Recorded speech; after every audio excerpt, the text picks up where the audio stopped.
Vacations should bring joy, rest, and memories that last a lifetime. But for some travelers, paradise became the final place they were ever seen. Under sunny skies and calm waters, 5 peaceful trips spiraled into mysteries that still haunt investigators and families today. Let's uncover 5 mysterious vacation disappearances that shocked the world.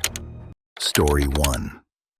Curaçao Beach in Curaçao is known for calm waters, bright coral, and postcard-perfect snorkeling spots. But in June 2015, that peaceful shoreline became the center of a baffling disappearance. A young American woman, enjoying what should have been a relaxing Caribbean vacation, vanished during a simple swim back to shore, and no one saw what happened next.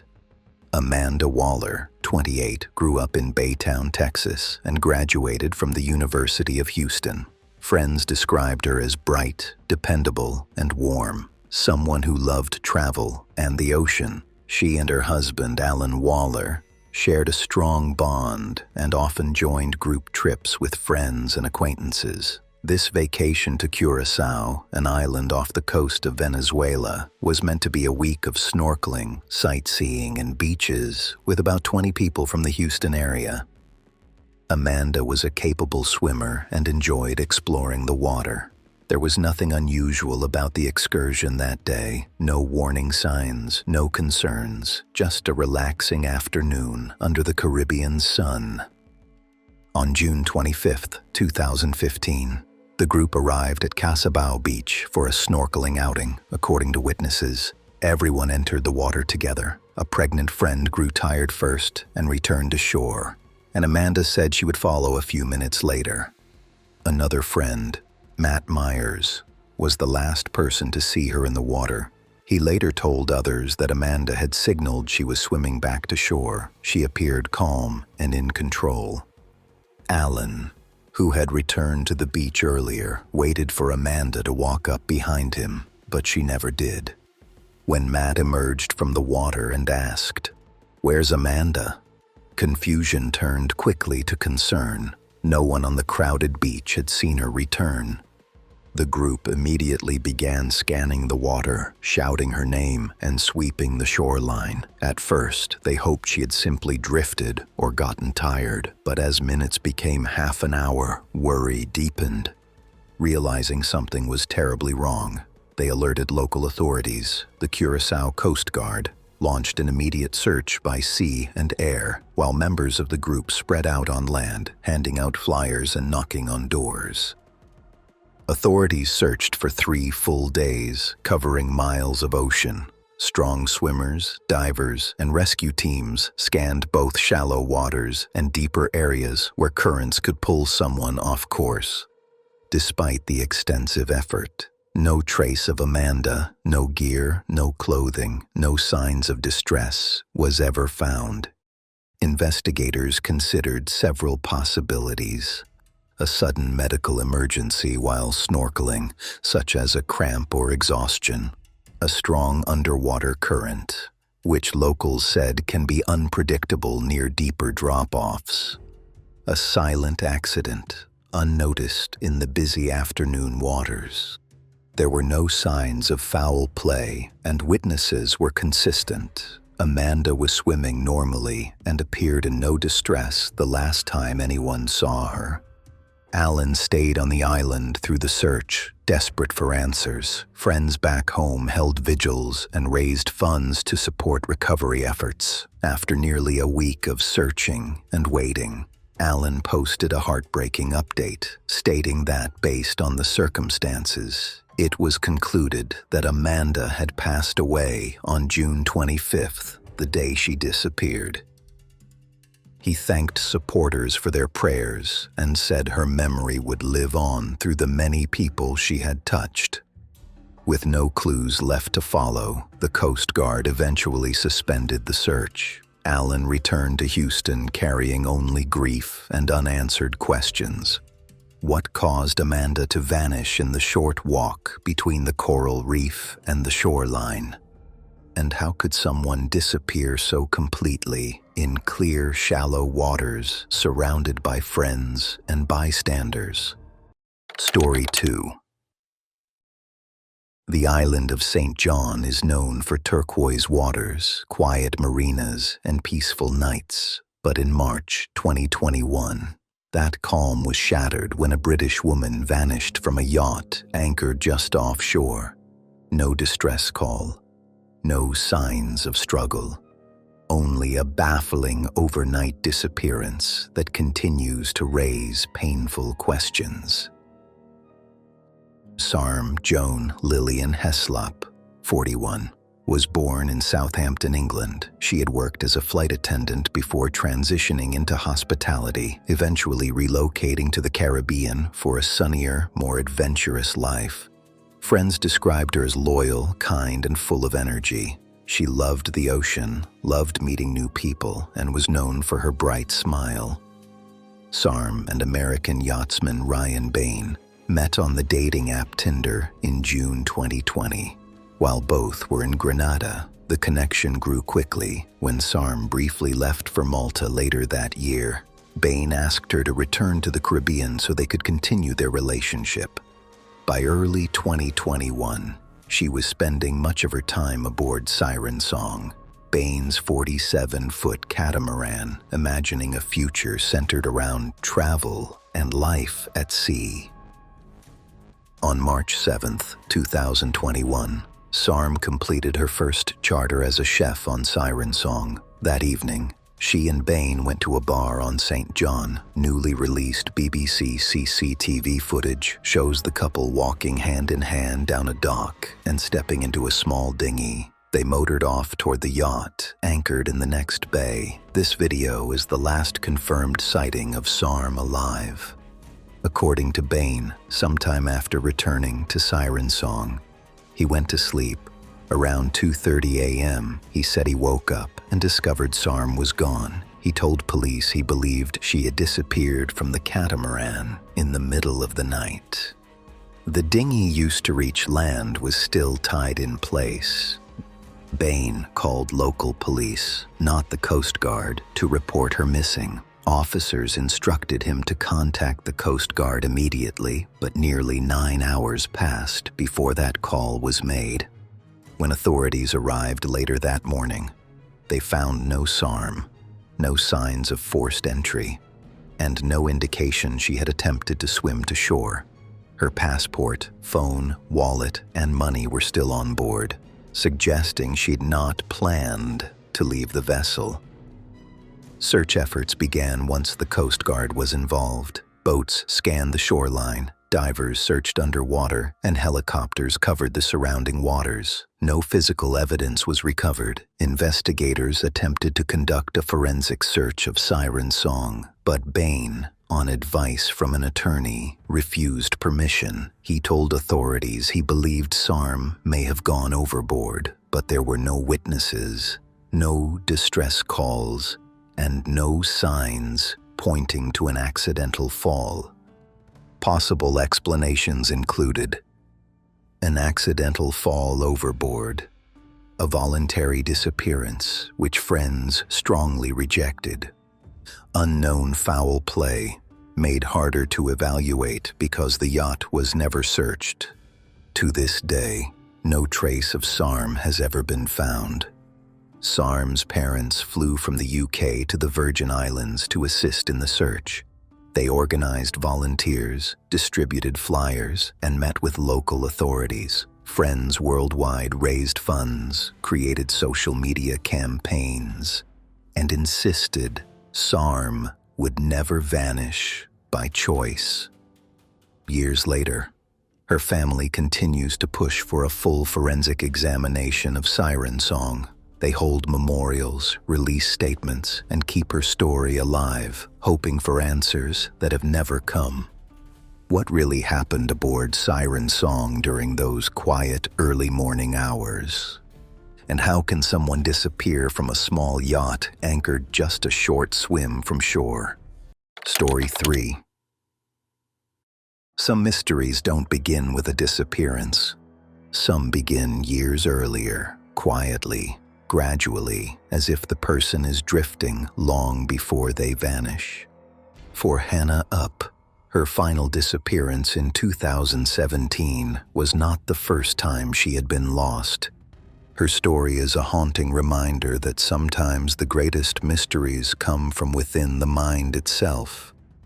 Hannah Up was born on July 17, 1985, and grew up in the Washington, D.C. area. She was known for her energy, warmth, and enthusiasm. Friends described her as vibrant, always moving, always helping, always full of life. She studied at Pace University, later becoming a Spanish teacher. But beneath her cheerful personality, Hannah carried a rare and unpredictable condition, one that would shape the rest of her life. The first episode came in 2008. Nearly a decade before the incident in St. Thomas, Hannah, then 23, went for a morning run in New York City and didn't return. For 3 weeks, she wandered the city in a dissociative fugue, a rare form of amnesia that causes total identity loss. Surveillance footage showed her showering at her gym, checking email at an Apple store, and chatting with a classmate, completely unaware she was a missing person. On September 16th, she was found floating face down in New York Harbor, alive, but with no memory of the preceding weeks. Her second episode occurred in 2013 when she vanished for 2 days in Maryland and was later found near a creek. By 2017, Hannah had moved to St. Thomas in the U.S. Virgin Islands. She taught at a Montessori school, loved swimming, dancing, and Zumba, and had built a lively, supportive community. But after Hurricane Irma, her friends noticed a change. She seemed unsettled, distracted, and unlike herself. On the morning of September 14th, Hannah left home around 8 a.m. for a swim before work. She never arrived at a scheduled staff meeting. Hours later, her car was found parked near Sapphire Beach. Inside were her passport, phone, wallet, cash, and credit cards. Nearby, workers found her sandals and sarong neatly stacked on a stool at a beach bar. Then, nothing. A violent storm, Hurricane Maria, struck only days later, washing away any potential clues. Authorities searched the coastline, surrounding islands, and nearby coves. Nobody was ever recovered. Investigators considered several theories. Another fugue episode which may have drawn her to the water. Accidental drowning, complicated by changing tides and the incoming hurricane. Survival, possibly boarding a rescue boat and leaving the island in a dissociative state. Intentional disappearance, though her loved ones strongly dispute this. Because of the hurricane and limited resources, the investigation quickly lost momentum. To this day, no confirmed sightings of Hannah have ever surfaced. Hannah's mother moved to St. Thomas to continue the search herself, holding on to the belief that her daughter could still be alive somewhere, perhaps living under another name, unaware of who she once was. Her friends on the island hold vigils, organize searches, and keep her memory alive. But authorities are less hopeful, believing the ocean may hold the truth. Still, Hannah's loved ones refuse to give up. What if Hannah slipped into another fugue state, one that led her farther than anyone imagined? What if she survived the storm and is still out there, living a life she no longer remembers? Story 4. Some disappearances happen in the blink of an eye, a moment of calm, a small decision, and suddenly a life is swallowed by silence. During a simple vacation to Aruba in 2011, Robyn Gardner vanished on what should have been a peaceful afternoon outing. What followed was a tangled mystery of conflicting stories, unanswered questions, and a trail that stopped almost as soon as it began. Robyn Lynn Gardner was born in Maryland. At 35 years old, she was known for her warm personality, her love for travel, and her vibrant energy. She worked as a dental assistant and shared a close bond with her mother, sisters, and longtime boyfriend. Those who knew her described her as stylish, friendly, and someone who loved taking photos, especially during vacations. Aruba was meant to be just another relaxing getaway, but it became the last trip she would ever take. Robyn traveled to Aruba in August 2011 with a man named Gary Giordano, someone she had met online and occasionally spent time with. Although Robyn had a boyfriend back home, she had told him she was going on a girls' trip. The details of her arrangement with Giordano have never been fully understood. On August 2nd, Giordano claimed the two went snorkeling near Baby Beach, a quiet coastal area in southeastern Aruba. According to him, Robyn drifted farther out into the water and was suddenly pulled away by strong currents.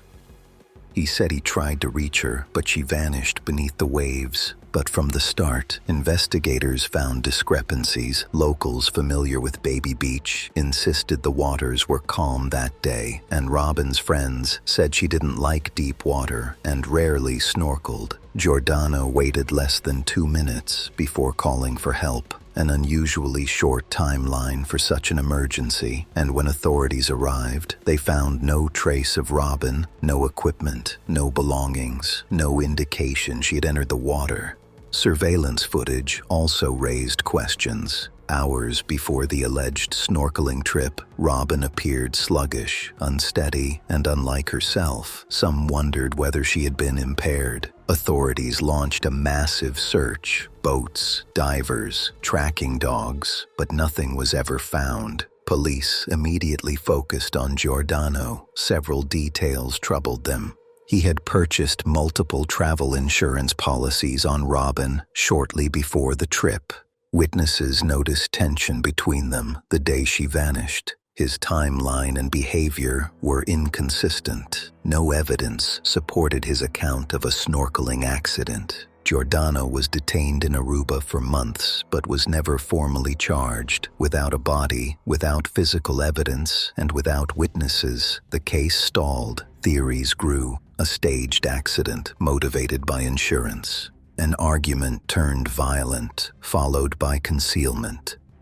An actual water-related accident, unlikely but still possible. Robyn leaving voluntarily, though investigators strongly doubt this. In the end, every theory came back to the same problem. There was simply no proof. Robyn's family in Maryland fought to keep her case alive. Her mother and sisters pleaded for answers, insisting Robyn would never disappear willingly. Her boyfriend struggled with grief and confusion, haunted by the final text messages she sent before vanishing. Year after year, they pushed for updates, but the case faded from public view. For her family, the pain is not only in losing Robyn, but in never knowing what truly happened in those final moments in Aruba. What if Robyn never entered the water at all, and her final hours unfolded very differently than reported? What if the truth lies with someone who has never fully revealed what happened that day? Story 5.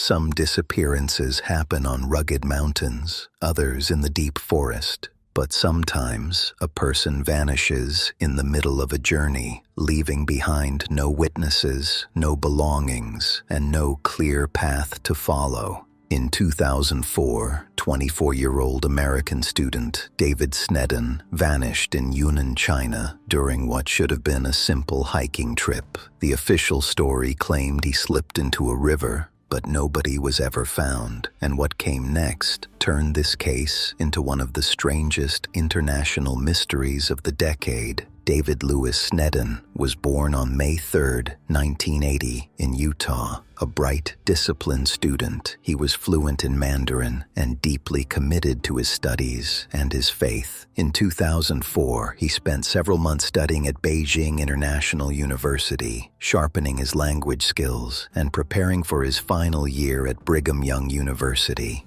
Before returning home to the United States to complete his senior year, David decided to take a short vacation in Yunnan Province, a region known for its dramatic landscapes and Himalayan culture. It was meant to be a peaceful break after intense academic work, a final adventure before graduation, but it would be the last time anyone would hear from him. In late August 2004, David arrived in Shangri-La County, a mountainous region in Yunnan, famous for its cliffs, rivers, and Tibetan culture. On August 14th, he left his guest house to hike the Tiger Leaping Gorge, one of the deepest and most dangerous gorges in the world.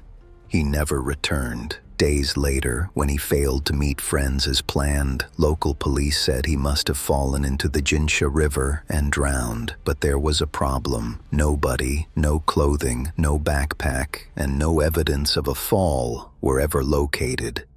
A local restaurant owner claimed she saw David alive after the date he supposedly died. A Korean backpacker also told David's family that he had interacted with him days after the alleged accident. Even the guest house owner remembered him checking out calmly the morning he vanished. If David had drowned, these sightings should not have existed. But there they were, persistent, detailed, and impossible to ignore. David's parents flew to China and immediately felt that the official explanation didn't match what they were being told on the ground. Locals insisted the river had not taken a body in years. Hikers said the trail was dangerous, but not enough to wipe out every trace of a person. Then came the theory that pushed this case beyond ordinary mystery. In 2016, a South Korean human rights group claimed David had been kidnapped by North Korean agents, forced across borders, and made to teach English to officials in Pyongyang. Their basis, North Korea, had abducted foreign language speakers before. David fit the profile: young, male, fluent in Mandarin. Multiple alleged sightings placed him alive in North Korea years after his disappearance. The U.S. State Department never confirmed this. China denied it. North Korea said nothing. But the possibility alone kept the case alive, transforming it from a missing hiker case to an international mystery with geopolitical shadows. David's parents never believed the drowning explanation. Without a body, without belongings, and with growing reports of suspicious sightings, they continued pressing both U.S. and international officials for answers. They have spent more than 2 decades searching, writing to congressmen, investigators, diplomats, holding on to the hope that David may still be alive somewhere, waiting to be found. But without evidence, they face the painful reality shared by so many families of the vanished. They cannot move forward because they do not know what to grieve. What if David never went into the river at all? What if someone stopped him long before he reached the gorge? And what if the key to his disappearance lies not in Yunnan, but across a border no one expected? These cases remind us that even the safest journeys can end in unanswered questions. Loved ones still hope, clues still surface, and time keeps their names alive. Their stories deserve to be remembered and never dismissed. This is Vanished Stories, where the missing are never forgotten.